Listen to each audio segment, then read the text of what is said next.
Yo, what's going on, people? Welcome back to Mandem Football. It's your boy, Demeachnyc. Follow me on Instagram, like, comment, and subscribe on the video today.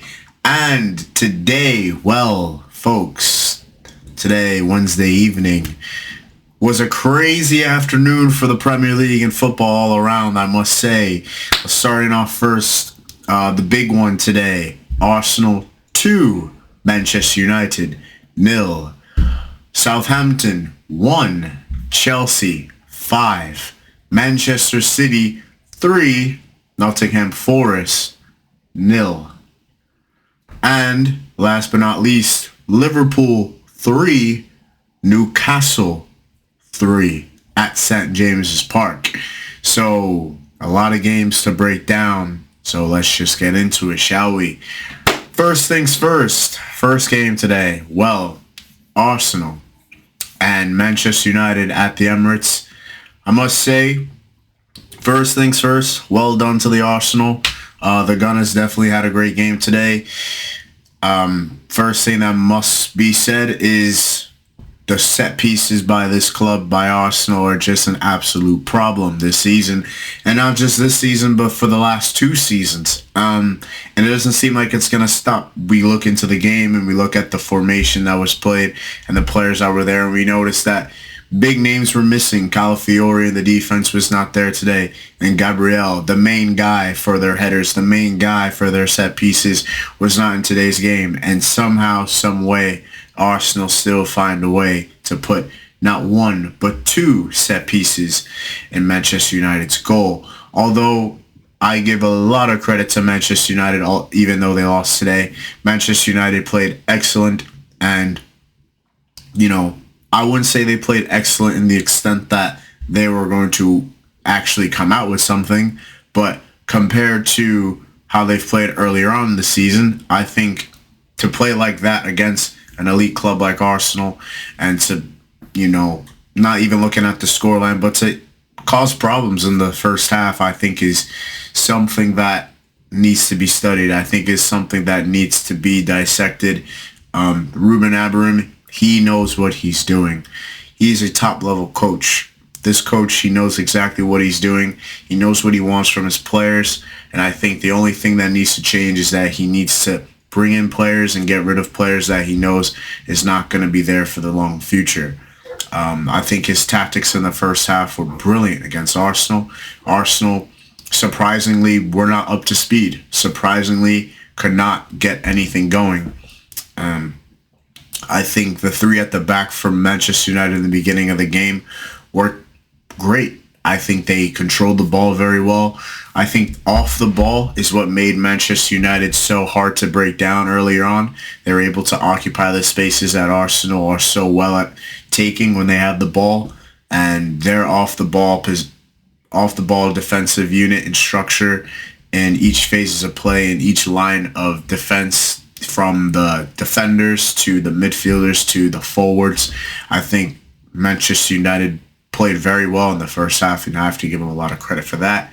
And I think they will be a team to look at in the future. I don't know how far they're going to go in terms of where they'll climb in the Premier League table, but I think if you look at the table, Manchester United are definitely a team that you have to look at, because with Ruben Amorim and knowing that he's going to go into the market to look for some players, they're going to be a good team in the future. And I really hope that it works out for him, because he is a great coach and he deserves it. And some of those players had a decent game. I have to give credit to Bruno Fernandes, someone that's been very controversial amongst the Manchester United fans in the community over there. But Bruno Fernandes in the first half, he played very well. He definitely was the better number 10 today than Martin Odegaard was. I thought Martin Odegaard had a quiet game, especially for his standards. But I think that's just because of how well Manchester United were able to neutralize and negate certain players out of the game, such as Martin Odegaard. And for Arsenal, really, just same old Arsenal. Corner after set piece after set piece. If you give them enough set pieces, they're going to score one. It's just that simple. Arsenal are just simply too good at these set pieces. And what is interesting to know about Arsenal is that Gabriel wasn't playing, so you expected them not to be so devastating at corners, but they have the likes of Jurrien Timber, the likes of Jakub Kivior, the likes of Saliba, the likes of all these other players, Mikel Merino, who are tall, Kai Havertz, who are tall and strong, and are always looking to get ahead on the ball. So it's not just Gabriel that people have to look at when watching Arsenal with set pieces. It's the numerous other players that are involved. And it has really nothing to do with the actual single target of the player that's going to head the ball. It's a matter of the delivery into the box. So Bukayo Saka and Declan Rice have to get a lot of credit because they're just getting free assists like it's nothing. And it's also just the movement of the players that are in the box. Like these guys, their movement is so astonishing. Arsenal know how to move around in and around the box to cause chaos. And they're always the ones that are going to have the head start. They're the ones that are looking to head the ball first. So the teams that they play against, like West Ham and Sporting and Manchester City and Tottenham, I can name so many, right? They have no clue what's really going to happen because each week the movement of the players is going to be different. And, if you look at Manchester United today, I thought they had a good, blueprint of having like a barricade in front of Andre Onana. But even with that being said, as soon as one player is covered and another player is covered, and if Arsenal just decide to move this player here and move that player here and try to get a little nudge on an opposing player just to, move a little bit of space in between each other, they're going to score. And that's exactly what happened today. I thought the second goal to me was excellent. I was very surprised by the second goal because I thought Saka played it over, and before that, it wasn't really working, but then Partey got ahead on it, and he just played it to Saliba, and Saliba just hit it with the back of his, he hit it with his butt. I mean, it's just one of those things where you don't have to hit it with your head anymore. You just have to get something on it, and you're going to score. So I think Arsenal played, a genius way of scoring and winning the game over their rivals, Manchester United. And this was a big game for both teams. Let's not be real, because a lot of things happened today at the St. James's Park that occurred and is really just an astonishing game. First off, what a game by Newcastle and Liverpool. What an absolute gem of a game. First off, the first goal starts off with an absolute banger by Alexander Isak, who is a top-level striker, and it seems like that is something that's going to get him into consistent form. He has not started the league well, so this is a goal that definitely should get him going.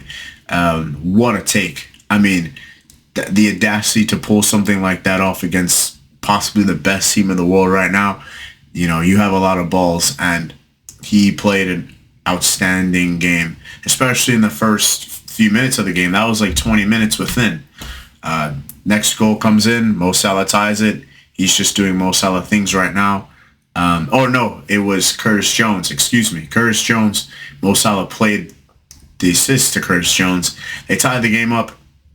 They make it 1-1. Now the game is interesting. Second goal, Isak gets an assist for Anthony Gordon's goal.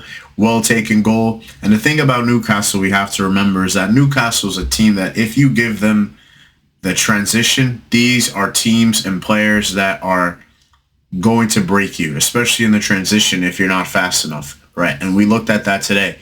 Anthony Gordon, Alexander Isak, these are fast, manipulative players with the ball at their feet, and they're going to break you down if you're not quick enough. And Anthony Gordon's goal was well taken.